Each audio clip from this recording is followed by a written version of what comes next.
dark and very, very, very dark history of the system that we live in. We live in a system, and there are people who are very powerful in this world who actually have think tanks that get together regularly on a regular basis, and they basically manufacture this society that we live in. It's a system, and this, what we live in, with all the stuff that you see, wars, famines, corruption, that's basically the end result of these think tanks that get together and produce this society that we live in. All right, so we look around us and we know that there's something wrong, because your neighbour next door is a nice person, your family are nice, people you work with are nice. People want to have a nice society where we can live in peace and just live and be free of wars. So you think, well, where's it coming from? Where is this constant tribulation that we have to go through? Now think 500 years back. If you think we haven't got it so bad, well, these days, 500 years ago, the Catholic Church, this is a depiction of some of the chambers of torture in the Inquisition. Now, you guys could easily be classed heretics and you could have been led to the Inquisition. So, you just think back to those days, the Inquisition and the Crusades and all the Dark Ages, and how much our brothers suffered, mankind suffered. And we see now that we know things are really gone pear-shaped. What's the origin of it? Well, I'm going to expose it. Expose it with a little bit of history.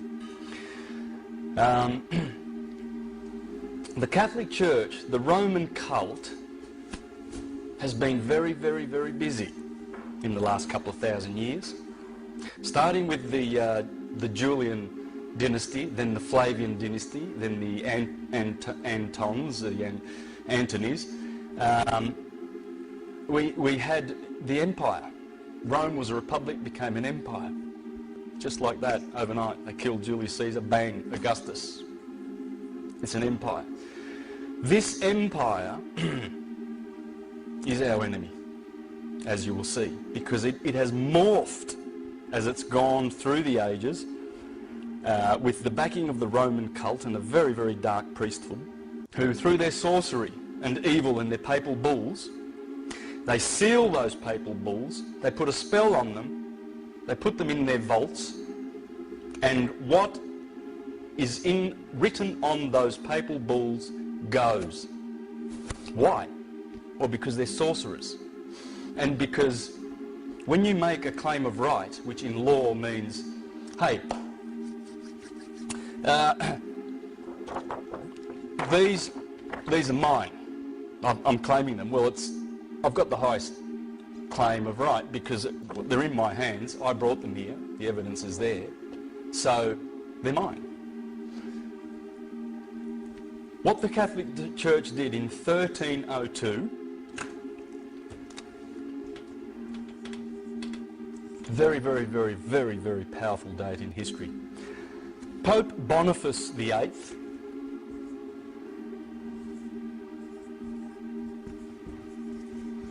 very similar to my name, by the way. My name is Bonacci, and that is, bon means good. Now get this, right? Face means to do in Latin. Do-gooder. This guy was a contemporary of Dante Alighieri. Dante Alighieri, who wrote Paradise, someone help me, the Divine Comedy. He condemned this guy to the bottommost parts of hell for how wicked Pope Boniface is, and you're going to see.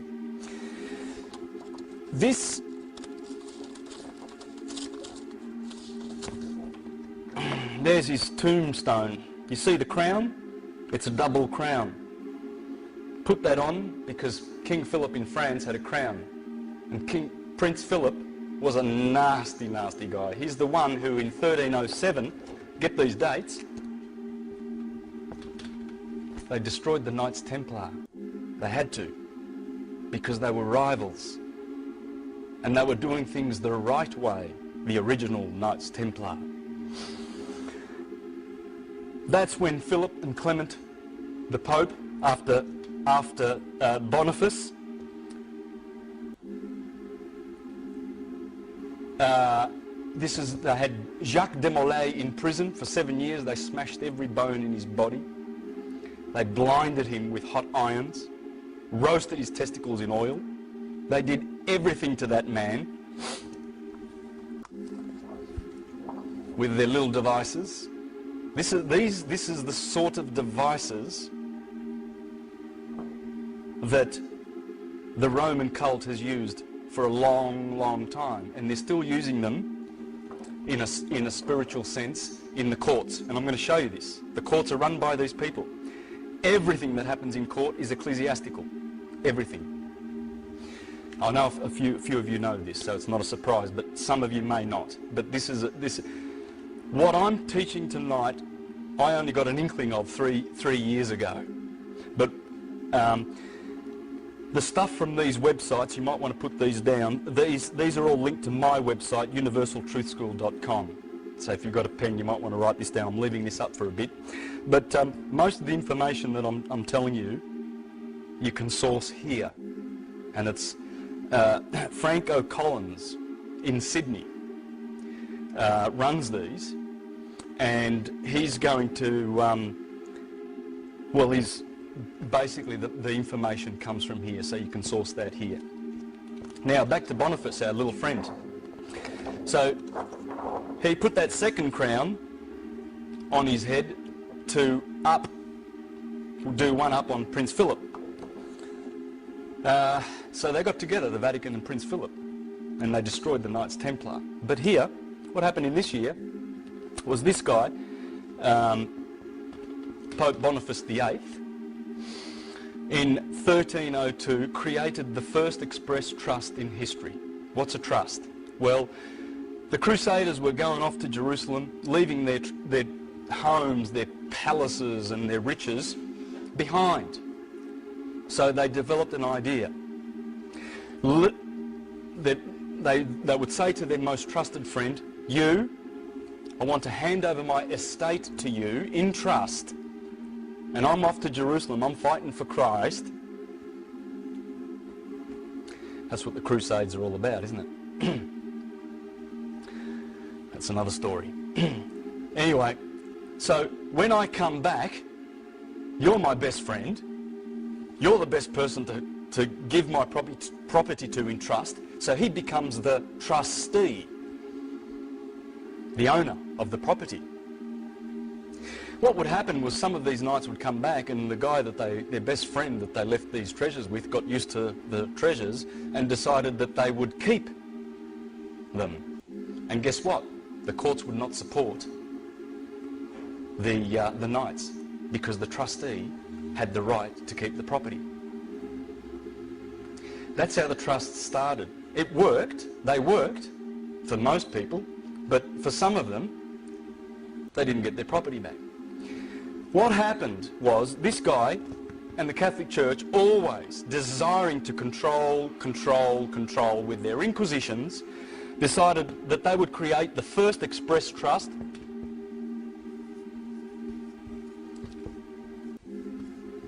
in history. All right, that trust is called Unum Sanctum.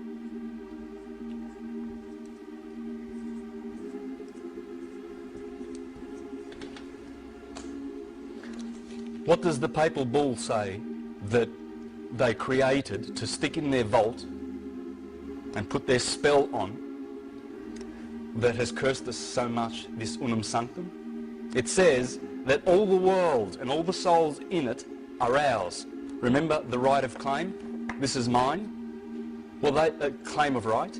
They made a claim of right.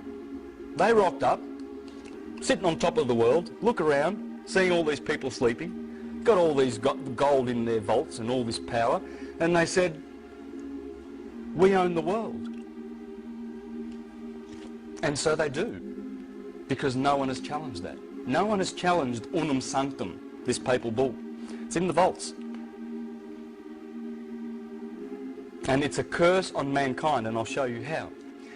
This was the first express trust in history. So they have claimed the whole world and all the souls therein. And you will see, by virtue of your birth certificate, that that is the title of your soul that they own in their registries. They have registered you. And that is the title to your soul.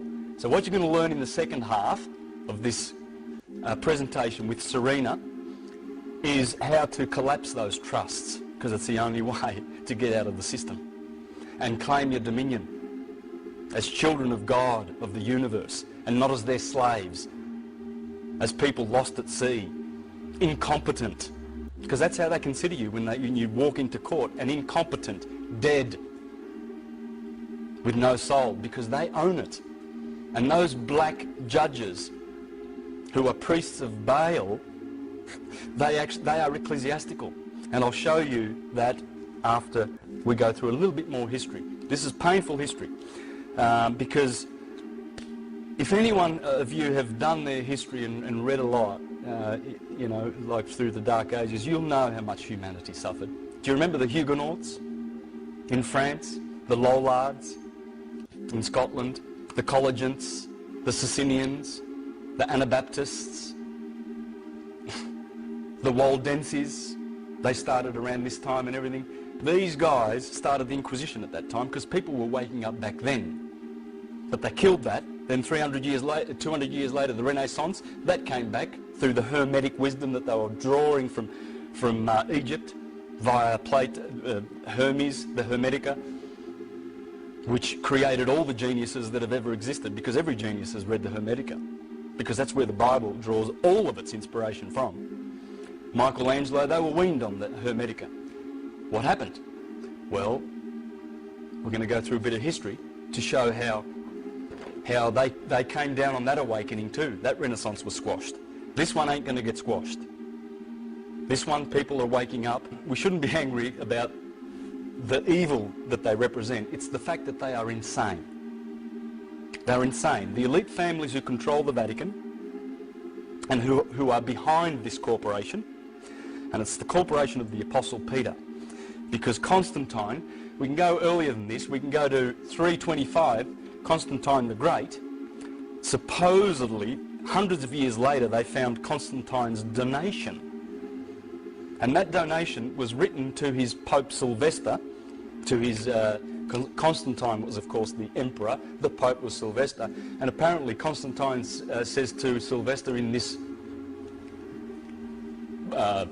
document, St. Peter is the apostle of Jesus, that Jesus gave the kingdom of this earth to, therefore we're going to claim taxes based on that, on the donation of Constantine. We're paying taxes because of that fictional document, guys.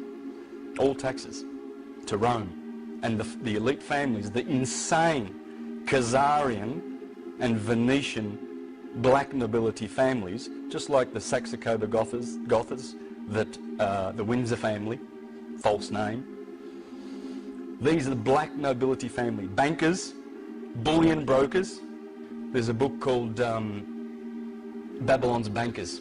There's a chapter in there called Monotheism, Military, Money, and Monotheism. Military, money, monarchies. He has exposed that this gathering, this cabal, they can't work separate from each other.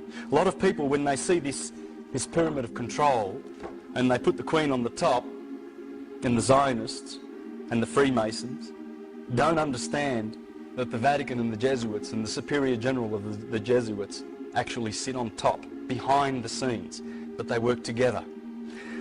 Then they have, that's the crown and then they have, that's the crown and the elite, insane families of the world who think they have better blood than the rest. And they have their think tanks. Then they have their financial control system, world resource control, world population control, and there's a little sheep down the bottom called debt slaves. We're all indebted. And we all bleed financially because they're taxing your wage. You go to work and you get taxed. Half of it goes to the government. We'll get into that a bit later. Okay, in 1455 we have a testamentary trust created. The first testamentary trust in history. That was Nicholas V, Pope Nicholas V, 1455.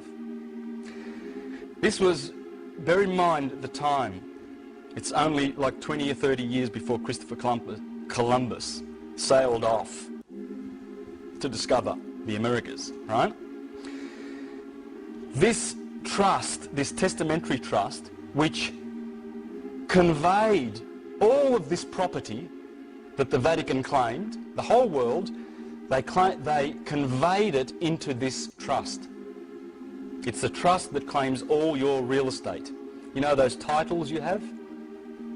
You don't own it. You own nothing. You do not own a thing. Well, you can't anyway. They're molecules. They belong to the universe, for a start. But the Vatican knows this. They know you can't own things. You can have right of use. That's all that that title means. You will never own it. Never in this system. In this system, I mean, which is about to end. This one is called Romanus Pontifex.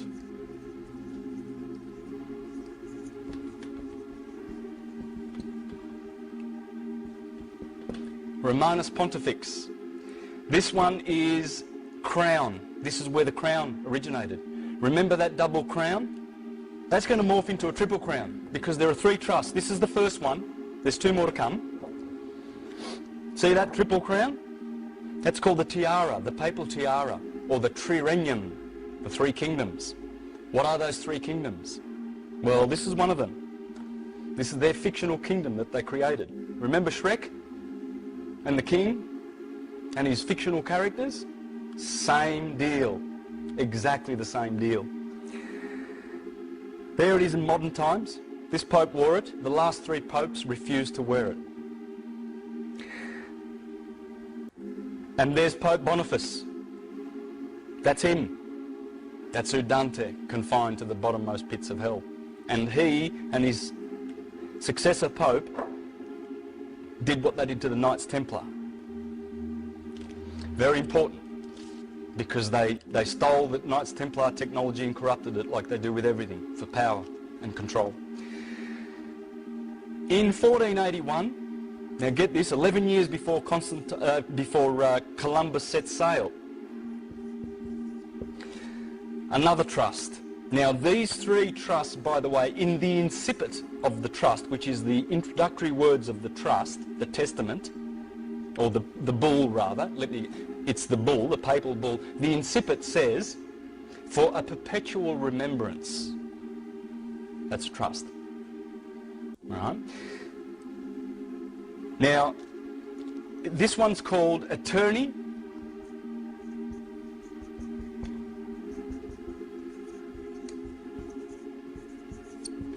Attorney A-E, that's an A, excuse my writing.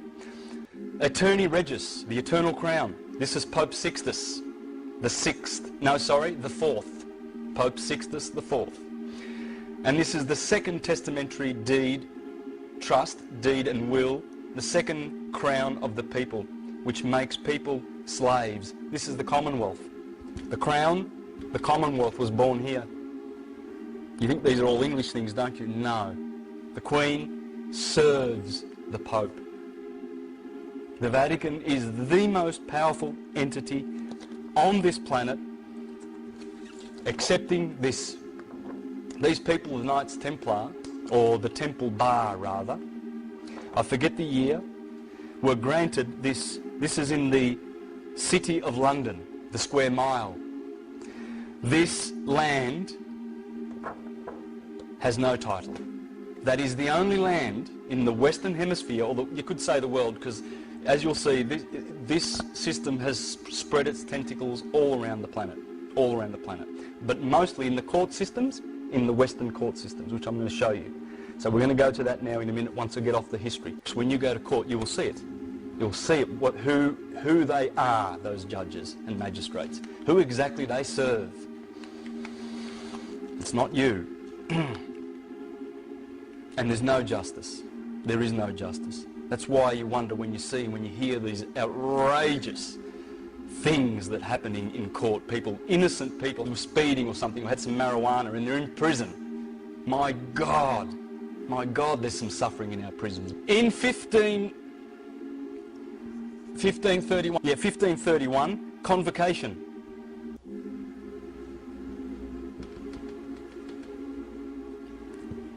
The third trust. This one takes away your real estate.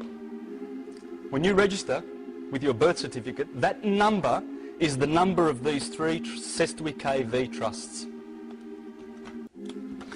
Learn this word.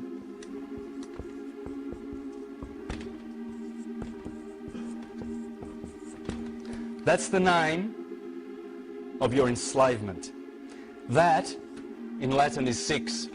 Six. Six. Six. There are three of them. That's six in Latin. That's six. There are three Sestui KVs.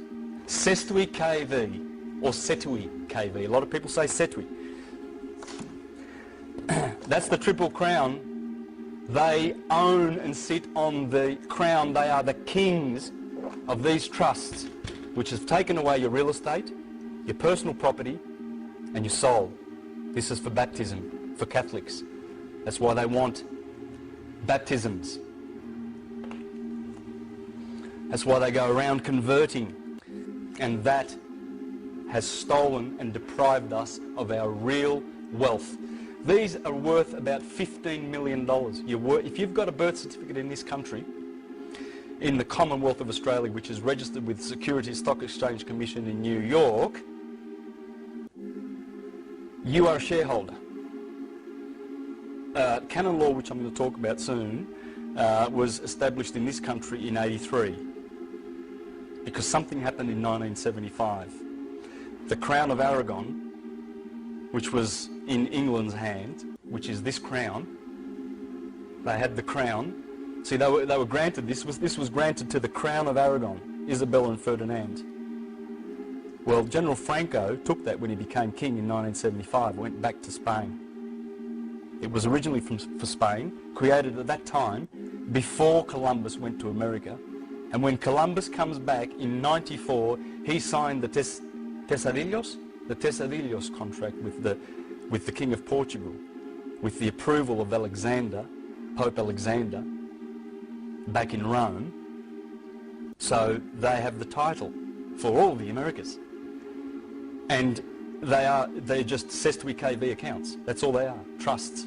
Everything is a Sestui KV. Everything goes back to these trusts. Now, what I'm going to show you is when you go to court, it's trust law. They're administering these priests of Baal, of Saturn, who is Satan, and remember, as Virgil said in the Aeneid, we the Latins, everyone knows, are Saturn's people. Latin, L is replaced, you just take the S away from Saturn and you put L there, same word. Latin is Saturn, it's the same word. L is L, that's another name for Saturn. That's why you can say Latin. But the Latin church, that's why they speak Latin. This is all Latin, and even they know they're Latin because it's Satan's church. They dress in black. They are the Grim Reapers. They are reaping our souls. The souls belong to them. I saw this the other day on the internet. I thought I'd copy that and show you. There's who they are. The Grim Reaper is black. That's why they wear black. They are ecclesiastical. We'll go through that in a minute. I saw this on the internet. Isn't that appropriate? Remember the Austin Powers? 1 million souls. Yeah. No souls are enough. They love devastating souls, sodomizing souls. How much pedophilia is in this church? How much? It's coming down. It's coming down. The Jesuits, did you hear about this? I'm sidetracking a little bit, but in one of the largest settlements in the Catholic Church's sweeping sex abuse scandal, an order of priests has agreed to pay $166 million to hundreds of Native Americans and Alaska natives who were abused at the order's schools around the US Pacific Northwest. The settlement between more than 450 victims. Imagine if you're one of them. We don't think about it, but and how many of those people committed suicide? Those ones that are left to fight, if they've got any fight left in them after they've been sodomized and abused by these criminals. And the Oregon province of the Society of Jesuits, anyway, they apologised. The settlement is believed to be the Catholic Church's third largest in the sex abuse cases, behind the Los Angeles Diocese, which agreed to pay $660 million to 508 victims, and the San Diego Diocese, which agreed to pay $198 million to 144 victims. It's just a drop in the ocean for them for all the wealth that they have, but nonetheless it will bring them down because it's coming in crashing, thundering. Why do they do that? Because they're abusers. But are they taught in priest school to do that? Are they brainwashed to do that? It is part brainwashing, yes. They've been indoctrinated. They've been indoctrinated and they've been mind controlled. It's all mind control. All of this. It's all mind control. It's all filthy mind control. In that city of London, which I'm going to show you, this is what Franco Collins is talking about. There's Jerusalem, the Holy of Holies, the Middle Temple and the Outer Temple. That's what they've done in the City of London. That's the City of London. There are 3 cities in the world that do not... well, let me put it this way. There's 3 cities in the world that run the show. DC, Washington, just a square mile, a couple of square miles. City of London, where the Temple Bar is. The Temple Bar is in there. That is the only piece of land in the world that is over and above the Vatican. Remember that? I showed you that? That's in the City of London. It has to be, because this is the inner temple. It's the same as, this is the New Jerusalem. That's why they sing the song about New Jerusalem, the most popular song in the British Commonwealth, isn't it? Because they created the New Jerusalem. They were given the New Jerusalem. There it is, in the City of London. The Middle Temple, the Inner Temple, and that's the Outer Temple, based on that system that the Templars brought back from Jerusalem. It's a system of slavery, because the ones who are in the Outer Temple, they are the Gentiles, or the Goyim, or the scum of the earth. They're the ones that get taught exoteric religion. For instance, that Jesus Christ is pure history. When they were teaching Jesus Christ 2,000 years, 3,000, 4,000, who knows how many thousand years in India as Krishna. His name was Yes Krishna. And in Egypt as Horus. And he wasn't historical. They made it up. The Romans did that. The Julian family did that. And the historical. They made it up. The Romans did that. The Julian family did that. And the Piso family. This is a guy, Roman Piso, elite. This is one of the elites of the world. This is one of the richest of these families. They invented the whole historical thing, and put it into the Bible so that it would appear to be history, so that they could keep people in the outer temple and then enslave them. This is the New Jerusalem, guys, that has enslaved us, and that's why the judges refuse to have any kind of conscience and any kind of love and any kind of justice in their courts. They know they've got no right to send little boys into the prison. Why do they send them to prison? Because they're getting commissions. They get $160,000 because they create what's called a constructive trust. When you go to court, they make a constructive trust. And you're going in as the beneficiary of the trust, of the Sestwi KV trust, that has stolen all of your wealth, all of it. You have nothing until we collapse the trust, and that's what Serena's going to be doing in the second half. She's going to teach how to collapse these trusts. This is the 666, the mark of the beast, the mark of the fool. Because if you're foolish enough as a parent to say, oh, there's my little boy, he's born, and the government says you've got to register him, and, oh, well, we'll inform, the hospitals get $2,000 fee, spot fee, for registering you. That's why the nurses there are you going to register him? Yes, register. What does register mean? Well, I know what that means. That means king. You're giving over to the king. All capitals is a fiction. It's a corporation. And it's connected to this. This is why a lot of people go to court and don't understand why they lose. They don't understand what's going on, the jargon. Well, you're gonna get that. You're gonna get that now. First, I want to show you a couple of pictures. That is 1968. That's the Pope. That's Pope Pius IX. That's an army. This is a picture that the Vatican would not like you to see. Comes out of Tony Bushby's book. He's another Australian who's written a lot about the Vatican, the papal billions. That is 1571, I believe.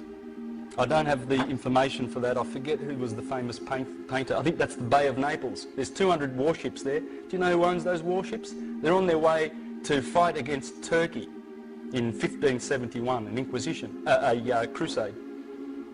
That's the Pope's. Look at those ships. That's only a part of the Navy. That has morphed into the US Navy, the Pentagon. They're still doing it. The Inquisition's on, man. It's George Bush and his buddies. They're going for the Pope. That's a sheriff. That's a New South Wales sheriff. That cross is their ecclesiastical duties. They are officers of the Inquisition. This is an officer of the Inquisition, people. He's telling you. Same cross that these Christians, Christopher Columbus, when he landed on the Caribbeans, they wrote letters back to Spain saying there were 3 million people on this island, there's only 200 left. Because Columbus has gone mad, killing people. He was murdering people left, right and centre. They were having an orgy of killing people that didn't repent and choose Christ. An orgy. And the Inquisition went to the American shores. That's Pope Julius being stoned. This is a famous painting, by the way, being stoned by Matthew, Mark, Luke and John for how evil he was. Pope Julius. Good old Michelangelo gave us a nice little picture of Pope Julius sitting on the toilet seat for how much he loved him. There's a good reason why I'm showing you all these pictures. That's what Michelangelo, that's one of his sketches, Pope Julius, for how evil he was.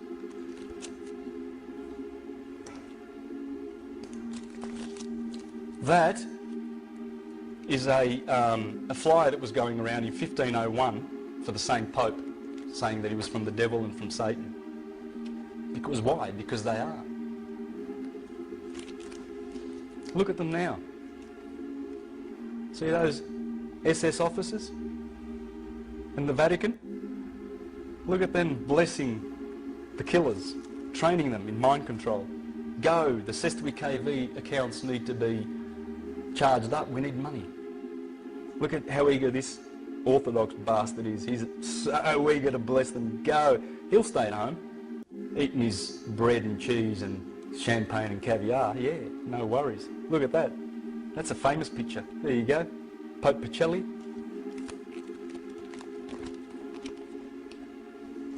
There's a reason why I want to show you that. I want to share that with you guys. Now, let's get into this. What I'm going to do now is show you how the courts work. It's all ecclesiastical. Okay, and this is very sad, but we need to know this. It's cruel. It's absolutely cruel, the poor young boys that go in to court with a lawyer.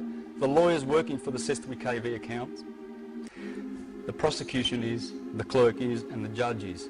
And you bring a lawyer with you to prove that you're a ward of the state, that you're lost at sea. So you need a Sestui KV account, someone to manage all your wealth. They've stolen it. A court room. So let's make a little courtroom here. We've got the judge here, we've got the clerk over here. and you and the prosecution, okay? Every trust has a trustee, a executor, and a beneficiary.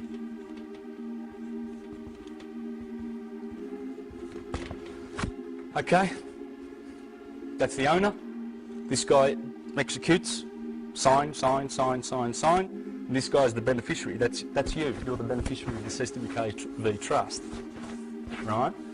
Now, why they bring you into court is because they want to create a constructive trust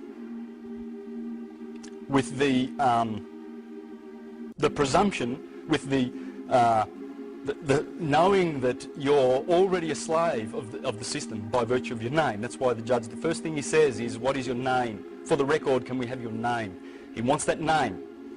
The moment you give him that name and agree to be that name, you bring life to the STWK trust, and he's got you, because he wants to change roles with you. The clerk here is the trustee, not the judge. This guy's the administrator of the trust. He's just the administrator, the judge. You are the beneficiary. This guy, the prosecution, I should have put the prosecution inside the circle, is executor. I think I've confused that, but it doesn't matter. He's the executor. He's got all the liability. He's the one that created got the writ created to get you into court, the summons. Because what they want you to do is appear in court, accept that you are the name. Oh, we've found the beneficiary, right? And then he's going to swap roles with you and be the beneficiary and get you to execute your own sentence. Now, if you think I'm stretching that a little bit, basically everything that goes on in court is the sacrament of penance. What's the sacrament of penance? We've forgotten. But these guys, these guys here well knew what the sacrament of penance was, because that's what brought them in there. The sacrament of penance is, you're a dirty, rotten sinner. We're all sinners. Sin, sin, sin, sin, sin. But God's merciful. Oh, he's lovely. He forgives. So you've got this treasury of credits up there in heaven. What we're going to do is we're going to administer those credits. We're going to administer them, and it's penance. And you pay. And the system works on the confession. It's all the confession. You go to court to confess your sins and pay for them. That's penance. Every single thing in court runs as a church does, and confession, and you go in there to confess and accuse yourself. Penance is a sacrament. In the new law instituted by Christ, in which forgiveness, this comes from the Catholic Church. Have a listen to this. This is from I've just ripped this off the Catholic Wiki Encyclopedia on the net last night. Of the new law instituted, penance is a sacrament of the new law instituted by Christ, in which forgiveness of sins committed after baptism is granted through the priest's absolution to those who with true sorrow confess their sins and promise to satisfy for the same. It is called a sacrament, not simply a function of ceremony, because it is an outward sign instituted by Christ to impart grace to the soul. As an outward sign, it comprises the actions of the penitent in presenting himself to the priest and accusing himself of his sins, and the actions of the priest in pronouncing absolution and imposing satisfaction. The whole procedure is usually called, from one of its parts, confession. That's what you're doing when you go to court. I'll show you this. Yeah, it's all in the wording. It's still there. It's in the wording. Look at the words, and there it is. You watch. Because it is a judicial process in which the penitent is at the accuser, the person accused, and the witness. Remember this, because that's how the Inquisition ran, and that's how courts work. It's exactly the same thing. It's morphed, but it hasn't changed in its nature. So you become the person accused, the accuser, and the witness. They're saying it. While the priest pronounces judgment and sentence. The judge. The grace conferred is deliverance from guilt and sin, and in the case of mortal sin, from its eternal punishment, hence also reconciliation with God, justification. That's the sentence. Finally, the confession is made not in the secrecy of the penitent's heart, nor to the layman as friend and advocate, nor to the representative of human authority, but to a duly ordained priest with requisite jurisdiction and with the power of the keys, the power to forgive sins which Christ granted to his church. Now I'm going to talk about another thing here, indulgences. Remember I mentioned those from the same encyclopedia. In Catholic theology, an indulgence is the full or partial remission of temporal punishment due for sins which have already been forgiven. Of course, God forgives, but you're a sinner, and we'll manage that for you. That's all it is. That's all it is, guys, and they are the priests of Baal. The temple Ba is Baal. Baal is Saturn. It's the church of Satan. They're the Grim Reapers in black. Excuse me for that. In Catholic theology, an indulgence is the full or partial remission of temporal punishment due for sins which have already been forgiven. The indulgence is granted by the Catholic Church after the sinner has confessed and received absolution. The belief is that indulgences draw on the treasury of merit accumulated by Christ's abundantly meritorious sacrifice on the cross and the virtues and penances of the saints. They are granted for specific good works and prayers. They've monetized sin. And this was developed by the Jesuits in the 1500s with the backing of the Venetians who created the Jesuits. The Jesuits rule the world. They do. A court is an oratory. That's where you confess. Just look at these words. Have a look at these words. A clerk. What's a clerk? What does it sound like? A cleric. The judge is an ordinary. What's an ordinary? An officer of the church who by reason of office has ordinary power to execute the church's laws. That's what the judge is, an ordinary. A case. What's the case? We're going to hear a case today. Hear a case? Forgive me, Father, for I have sinned. Yes, tell me what you've done. That's what it is. That's why you would never bring to life that name when you go to church, when you go to Baal's church, when you go to court. Cortio, which means, oh God, well, it's an oratory. Writ. Is it two T's? No. Got it wrong here. Comes from, well, there's no W in Latin. It doesn't exist. Well, it used to. It's a rite. It's a religious. Comes from, well, there's no W in Latin. It doesn't exist. Well, it used to. It's a rite. It's a religious rite. Because the,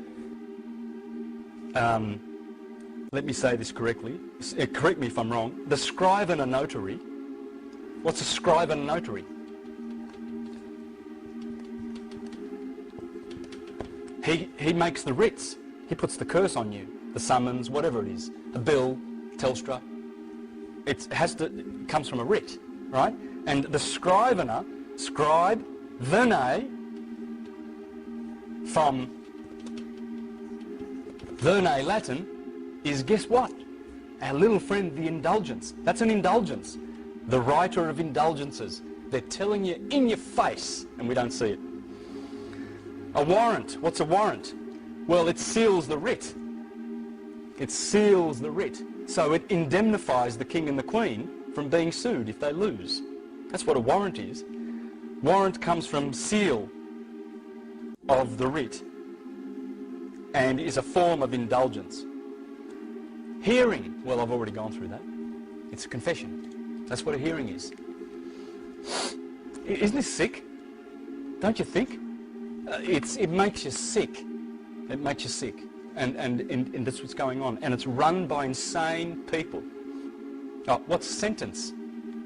It's penitence, penance, absolution, prison or a fine, prosecutor, prosecutus, 3 words, prosecutus, the skin, self, present, it's representing one's own flesh, or a person who is claiming to be you, making a self-accusation.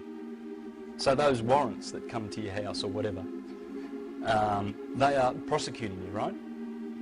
So they're claiming to be you. They're just using that name on the trust. Attorney, turn over. Attorney tells you, I turn you over. That's what it means. You bring an attorney with you. Thanks, mate. Yeah, you help me. Come on, man. Let's go and see the judge. And tell him what to say. You tell him, and guess what? You find yourself in prison and you look at your attorney and you go, well, I tried, you know. I said, they work for the same guy. They're all getting commissions. That's why the prosecution is always required to bring their checkbook to court. Because if they can't get you to swap roles with him, you become the trustee, he becomes the beneficiary, and get you to prosecute your own sentence. If they can't do that, they bear the liability. They're going surety for it. They're prosecuting. So they're bringing the liability. They're charging your trust account. So, in a beautiful, on the websites that I showed you, on this one here, Spiritual Economics Now, you can go there to a page. It's beautiful. Please read this. This is the best 5 pages I think you'll ever read by Franco Collins. Right? All those websites are linked to my website, the top one, Universal Truth School, or you can go straight to them. But if you go here, you'll find the links. You can get to all of those. And in here is the information that Serena's going to share with you next about how to collapse these trusts and how to create ecclesiastical deed polls and to create a new birth certificate. That's called a live born record. Right? And I have a new trust number, and I have a universal, not a Roman date for my birthday. Anyway, Serena will be making that a little bit clearer. What do you say in court? Court, who's who and what to say. This is what Franco Collins suggests, and I'm going to finish up with that and tidy up. Serena will do her bit after we have a break, and then we can do some question and answers after that. All right?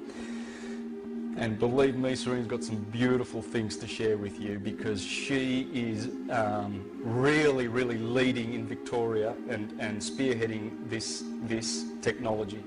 So, but the most important thing, guys, is to get on here. There are audio files. You can listen to, there's about 16 audio files on talkshoe.com, is it? Or .org? It's .com. You'll find it, there's a link to it here in these. There are links to it. But you can download Franco Collins' audio files and learn all this. I've just been learning this in the last 3 months. This is what to say. We all know from our indoctrination, programming and schooling that judges are impartial and have sworn an oath to this effect. This means he must not favour either plaintiff or defendant, but our experience reveals that he does indeed favour the plaintiff, indicating a glaring conflict of interest.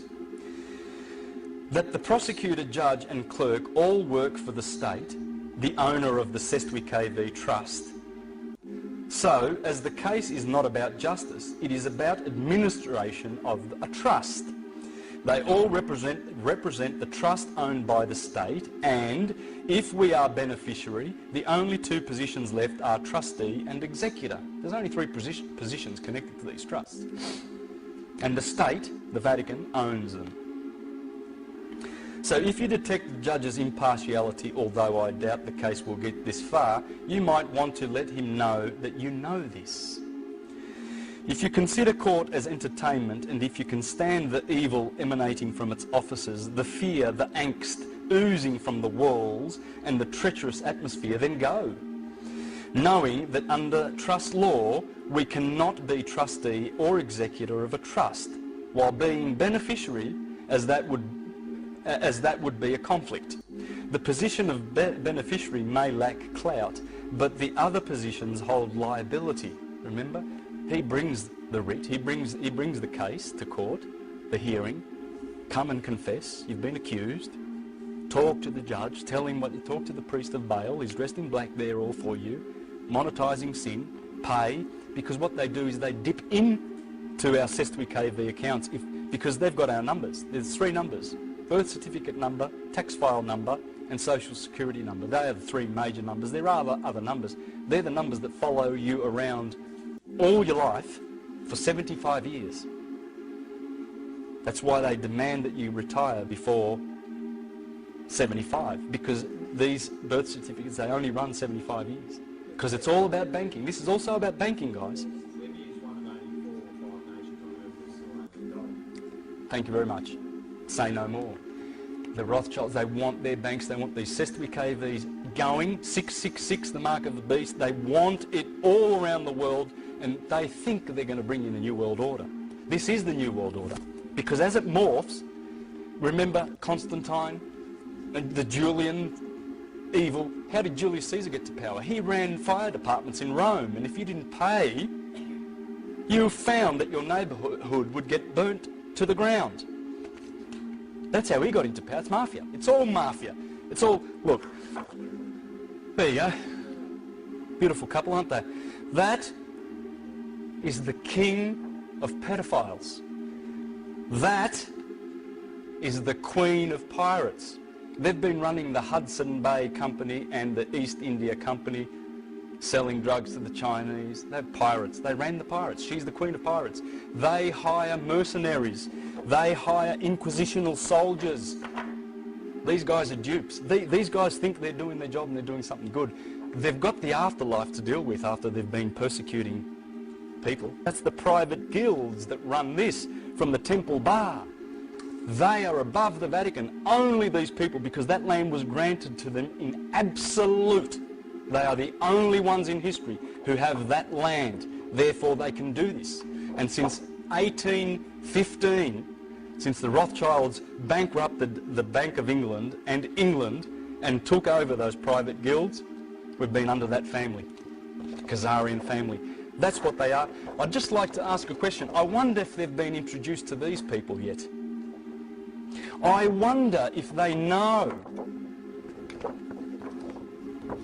that they live on the same planet.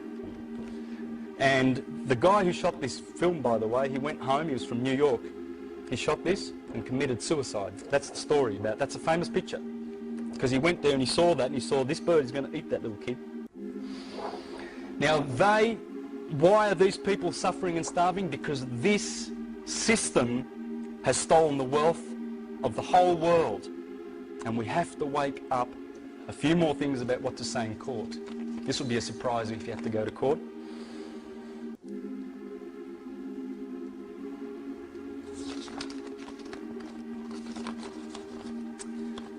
When the name of the trust, example John Doe, is called by the judge ACCA administrator, ACCA trustee, you can stand and ask, are you saying that the trust which we are now administering is the John Doe Trust, Your Honour? And you watch him turn white. The moment you, what's the word? In the moment you just show an inkling of that knowledge, because they are hiding this fact, they are denying that they're operating trust law.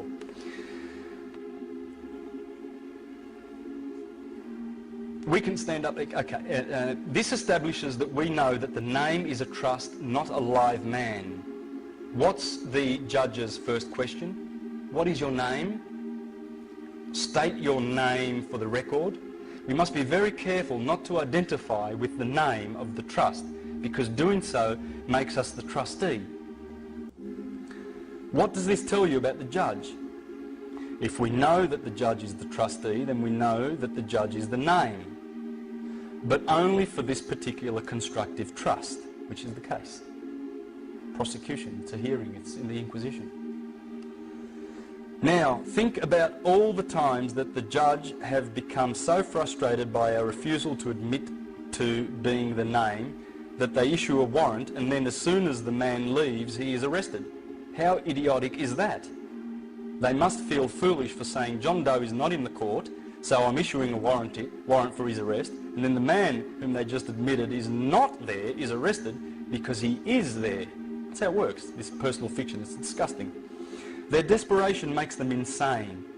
They must get us to admit to being the name or they pay. Remember, he's got to bring his checkbook along, man, because he has to pay if he fails to shift the liability over to us, and we prosecute and we sign. We execute our own sentence.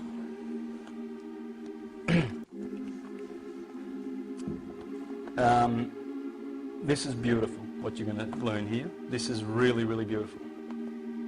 They're desperate. They must get us to admit to being the name, or they pay, and we must not accept their coercion, or we pay. Because the judge is the trustee, a precarious position. The best thing to say in that case is, John Doe is indeed in the court, Your Honour.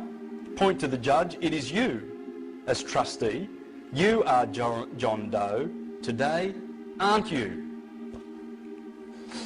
Why not? Why not? We have dominion. We are men and women. We're not persons. We're not. We can't keep going with the fiction. Why? Why would you? It's insane. During their frustration over not admitting to being a trust name, the trustee and or executor of the trust, we ought to ask who they are. Before we go any further, I need to know who you are. Address the clerk of the court. The trustee for the Sestui KV Trust owned by the state province. Are you the Sestui KV trustee who has appointed this judge as a trustee for the Sestui KV Trust owned by the state province?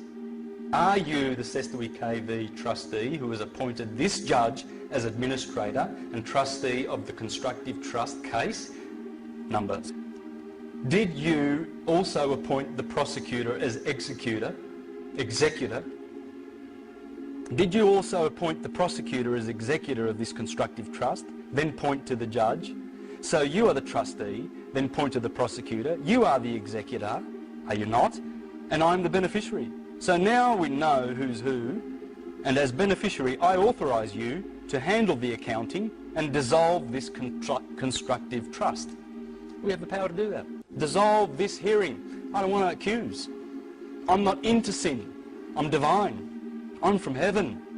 One heaven. I'm a spirit. I'm not the dead. This is what they consider us. This is how they do it. Lost at sea, abandoned, filial, minor or incompetent, ward of the state, etc. Because that's why they made the trusts. They made them for the ward of the state. There's someone who's incompetent, you know, like if someone's, say like a very severely mentally handicapped person and his parents die and his uncle steps in and says, "Oi, yeah, I'll look after him. I'll look after him. Everything's in trust," and because he loves him and he takes care of him. Yes. Yeah. I went through some words, didn't I? That was just a bunch of words, guys. It's all there. Look, you'll see it. It's the Inquisition. I'll just finish up this. I now claim my body, so I am collapsing the Sestui KV Trust, which you have charged, as there is no value in it. You have committed fraud against all laws. Likely we will not get to hear that before the judge will order case dismissed. Or even more likely, the PE, as he clings tightly to his checkbook, will call, "We withdraw the charges." You watch it and see it happen, guys. Yes. Oh, yes. There's hundreds and thousands of people doing this and do it. There's a video clip on remember this, loveforlife.com. Do you know that one? Go to it. Have a look at this guy, and in 5 minutes the judge has walked out the door. Why does the judge walk out and have a recess? Do you know why? I'll just finish off with this really quickly. 3 forms of law in the court. When you go to court and the magistrates, you get UCC. First up, commercial law. They can only fine you here. You can only get a fine. When the judge has a recess, he's not telling you what he's doing. He's changing the form of law. And you can go to prison in canon law. That's the Vatican. That's canon law. It's not common law. It's admiralty law. Admiralty law. This is the second form of law. This is the first one. The third is Talmudic.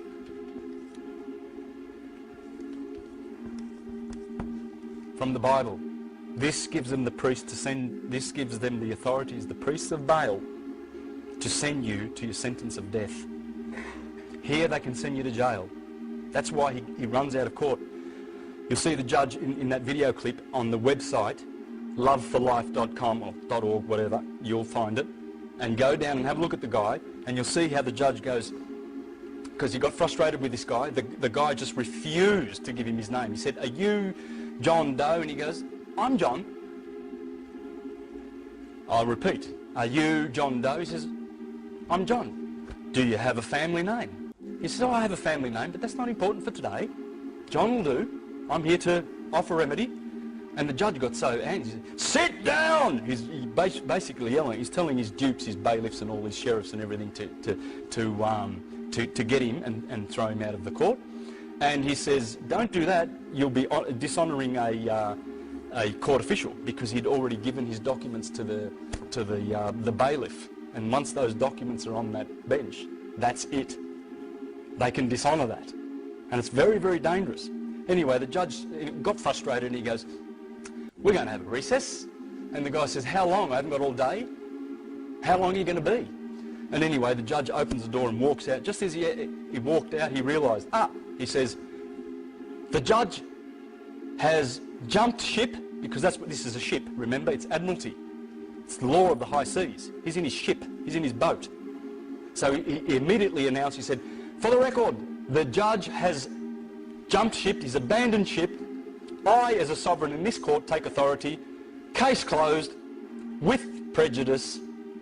Have a nice day." And just walked out. Okay? This is the power you've got. If they adjourn the case, that's fine. It stays in the same court. If the judge says we're going to have a recess, that's when you step in and you say, "Your Honour, I don't consent." Because it's an offer. They're administering the trust. You don't have to go to jail. You don't have to consent. The jail is just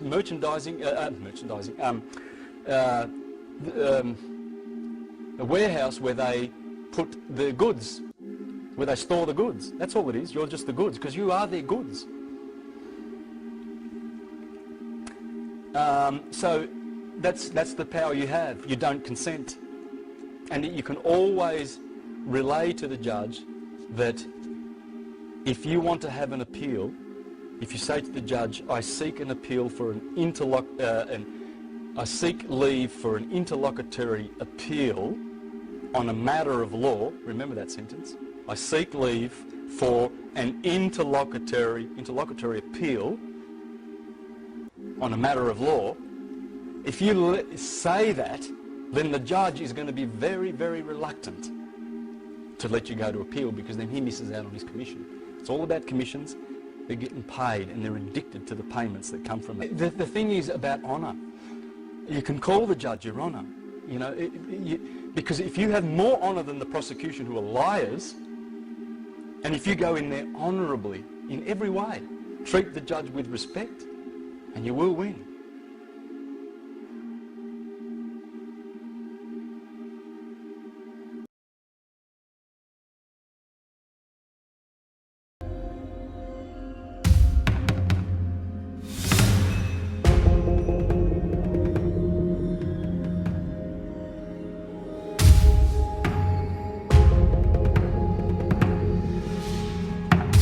Free yourself today. We're excited to provide you with access to the most up-to-date technology and research that have successfully helped numerous individuals in the past. We're confident that they can do the same for you.